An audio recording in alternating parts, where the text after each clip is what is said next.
In 2009, I played one of my favorite games ever. It's called Marvel's Ultimate Alliance.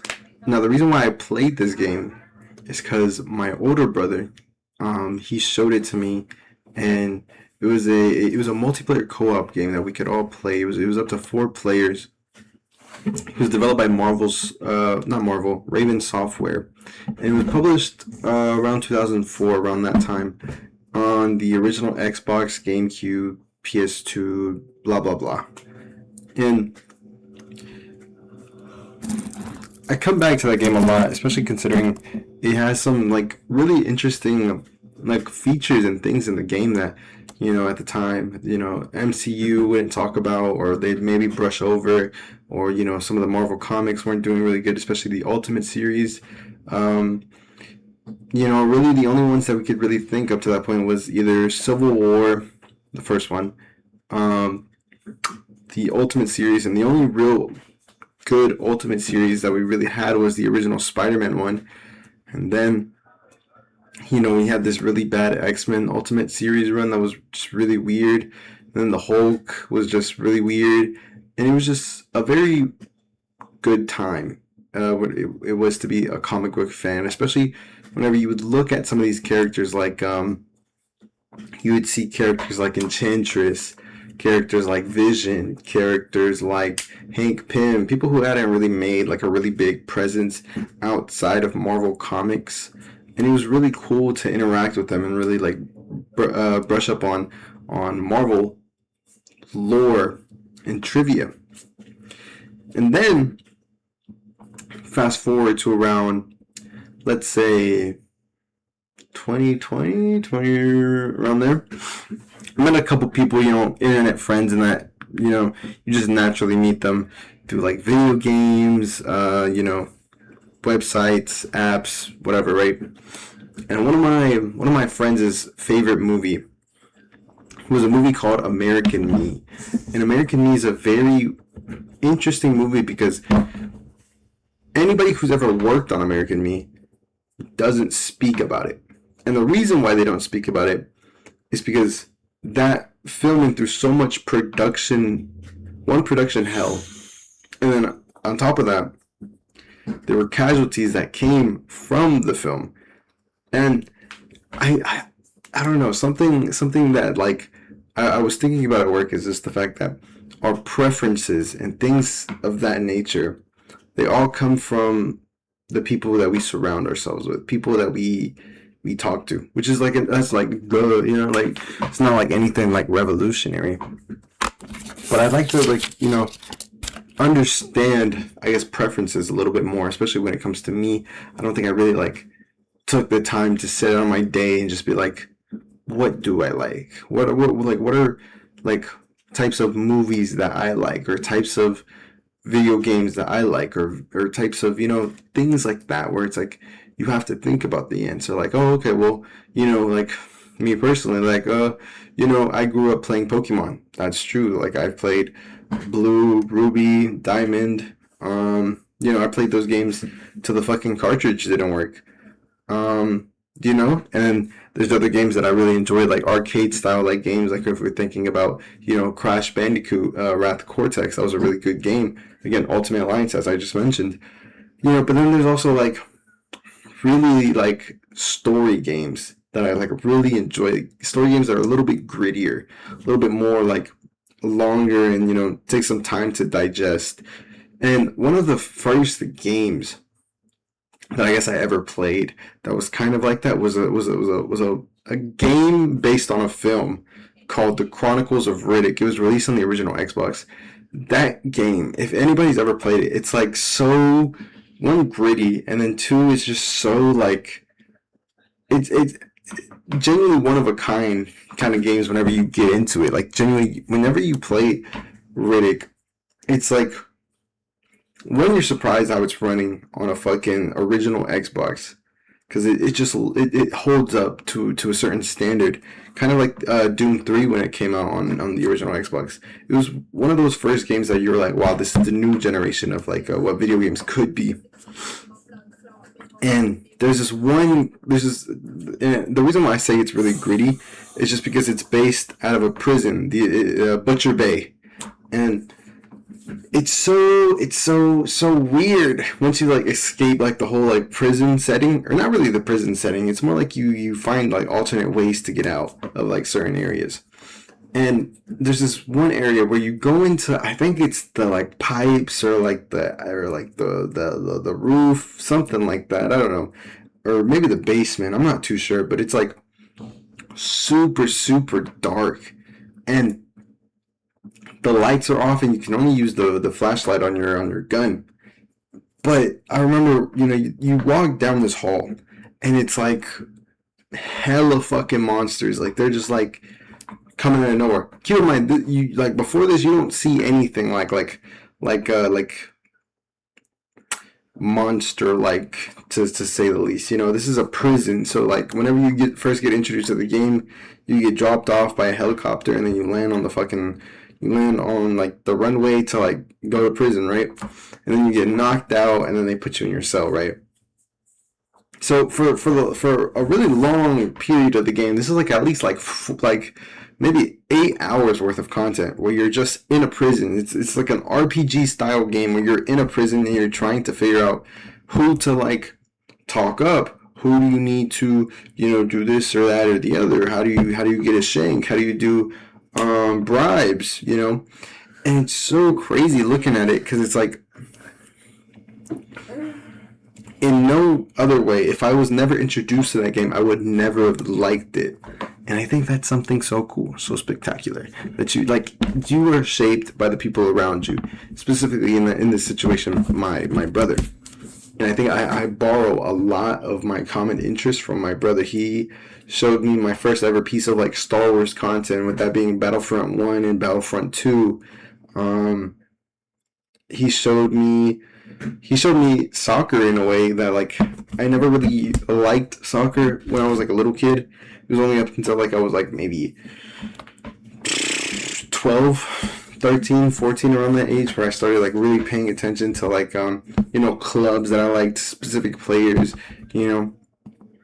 And then he also showed me, um TV shows and things like that, like older TV shows that I wouldn't have really necessarily watched unless it like came on. So like I have a really like weird knowledge of like cooking shows, like from like the Cooking Channel, or like Spike TV, like bar safety, something like that. Like this guy, he would go into bars, he'd rate them, and then he'd be like, "Bro, your fucking bar sucks," and he would like turn the place all over, and just keep like customers coming, or try to keep people like in business. And I think like that's so crazy. Like the fact that like everybody has their own specific interest based on the people who they were around in the beginning. And some people have those interests, but they don't necessarily express it to other people because they feel like they'll be judged in a way. Like some people I know, he was telling me this the other day, where he would listen to like things like the Living Tombstone, like artists like that who aren't necessarily like considered mainstream by like any means, but it's the fact that like it's an artist that he enjoys listening, right? But the only problem why he didn't go into that was because he felt like people would judge him based on this artist that had like, I guess, a certain kind of fandom or whatnot. So it was like very, very weird to like maneuver that. And then I know for me, as a young kid, right, growing up and watching like anime was so weird to everybody, because the fact that like you were watching anime was so crazy to anybody you could ever like suggest that to. And even coming from like the Latino side, like my side, it's so crazy because you had shows that were super popular in Mexico, like Sailor Moon, Yu Yu Hakusho, Dragon Ball, fucking what's the guy, Captain Tsubasa, like shows like that were so popular. But even then, like if you try to talk to anybody about these shows, it was so like, what the fuck did you just say? Like what? And I think it's kind of funny because there's a point in middle school because I was watching Naruto coming up. I was there watching Naruto Shippuden. Like I didn't like I was watching it up until it ended. So to me, it was like it was more than just like filler to me. To me, I didn't know what filler was.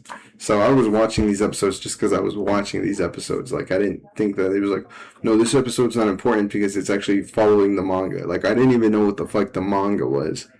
Like when people would like when they would show like manga, there was this one YouTuber. Oh my god, I can't remember him, but he used to do like Naruto leaks shit, you know, things like that, right? And he would be showing like Boruto shit. I think it was at one point where they were up to the point where they were fighting what's his name? The fucking little kid with the fucking Sharingans on his arm and shit. And I was like, what the fuck? What are we looking at, right? But the anime was still trying to catch up to that point. And I thought it was so crazy because I was super obsessed with this at this point because I'm super invested. I'm like, dude, Naruto. I grew up watching Naruto. Same thing with Dragon Ball, but I'm like, dude, like this show's about to end. Like I've been watching this shit my whole fucking life. Like this shit's about to end. So I was a little bit, I was a little bit on like the hectic, crazy side. Some could say like you could kind of describe it like the same way whenever like Attack on Titan like kind of ended, kind of like that. Not really, but it's just more of the fact that like I'd grown up watching it and I was like super invested into it. I remember watching my first episode of Attack on Titan and being like fucking like so fucking scared. Dude, they offered like the first two episodes on like the 3DS because they like had released the game alongside of it. And you can like download the episodes and watch it on like the fucking 3DS video player. And I remember, bro, I watched the first episode and I saw fucking Aaron's mom die. Bro, I'm fucking 11 years old, sobbing my eyes out because I'm like, bro, no, bro, what the fuck? You know what I mean? And then after that, I think I watched the second episode, but I was like, dude, I can't watch this. I was like, dude, this is too crazy. And I was like, bro, what the fuck? And I don't know where I'm going with this. I think the whole thing is preferences. I think my preferences are so like I think I've always held them to like I guess like a little bit of a higher standard because I think whenever I play I play like games, right? Like indie games and things like that. I don't mind it. You know, I don't mind if a game's a little like not janky, but a little bit more like unpolished. Because I used to play this one game on Steam called Unturned, where it was like a video game. It was like a Minecraft X Call of Duty Zombie or like DayZ kind of like survival game. And I used to love that shit. I used to be on that shit for hours. My brother, he has the Steam account. If I could see that Steam account and like calculate the hours on that shit, dude, I promise you I had like most of those hours. It was probably at least like maybe like 30 to 40 hours on that shit. I love that fucking game. That was my fucking game, bro. Don't fucking talk to me about loving games, man. That was my shit, okay? Right. So Unturned was one of my favorite indie games, and I loved moving around on it. The gameplay wasn't like anything special. It was just a shooter. But it was a survival shooter. And that's like pretty common, you know what I mean? Like at the time, Fortnite was kind of the same thing, which is low key why I kind of dug Fortnite for a little bit, or like in the beginning, because it reminded me of Unturned because it was such a like a survival based one wins all, you know, kind of thing. But another thing that kind of reminded me of Fortnite was a game called Pokemon Rumble for the Wii. Now, Pokemon Rumble, okay. Pokemon Rumble was so fucking fire, man. So, same premise. You choose a Pokemon of your liking. You level the Pokemon up. Then at the end, everybody gets put in one big old Rumble arena and y'all have to like fight each other and like knock each other out. This was really cool concept to me. Like as a little kid, this shit was fucking fire. Cause look, the 3D sprites of the characters were just so awesome to me. They just looked like very, one like cute, but also like they were just kind of like they do a little jiggle when they walk, and I thought that was awesome. And I think that's so crazy because it's like, if say I didn't play those games, right? Say I didn't get super hooked on Unturned or super hooked on Pokemon Rumble or any like battle royale or survival shooter of that nature. Any like maybe like zombies. Say I had never played those games. What would I like? what would I like? You know, based on the other games, I'd probably like more RPG based games, maybe more like um,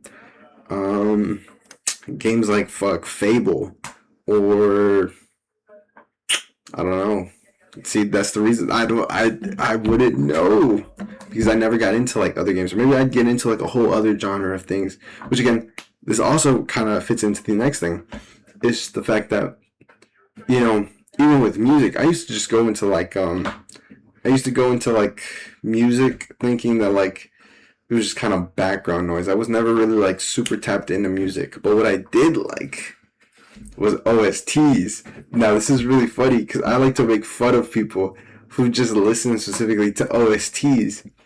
But I used to just listen to like whatever was on the radio. I was like, oh, that's a good song. Okay, I'll listen to that, or like whatever my mom puts on, right? Because like Spanish music, or like, whatever she would put on, or whatever I'd hear on the radio.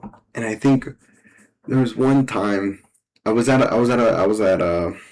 my aunt's job, and on the TV was MTV, and it was the song Lamborghini Dream by ASAP Rocky or ASAP Mob. I don't know who it was labeled to, but that was one of the first like ASAP Mob songs that I'd ever heard. In the music video, if y'all ever seen it, it's very like fucking boom boom boom, very like colorful, like shit's going everywhere. And when I heard that, it also kind of like set me down a little spiral of like fucking Raider Clan, Denzel Curry, the South Florida scene, like Kodak, all of that, right? And then that's whenever I understood like, okay, maybe it's okay if your music sounds a bit unpolished, unfinished in a certain extent. You know what I mean? Because I used to just like, like I never really necessarily like thought you needed the best equipment to record a song, but I had the idea that if you did, that would help your music careers. That if you had better equipment, you would sound better. That's just how it is, right?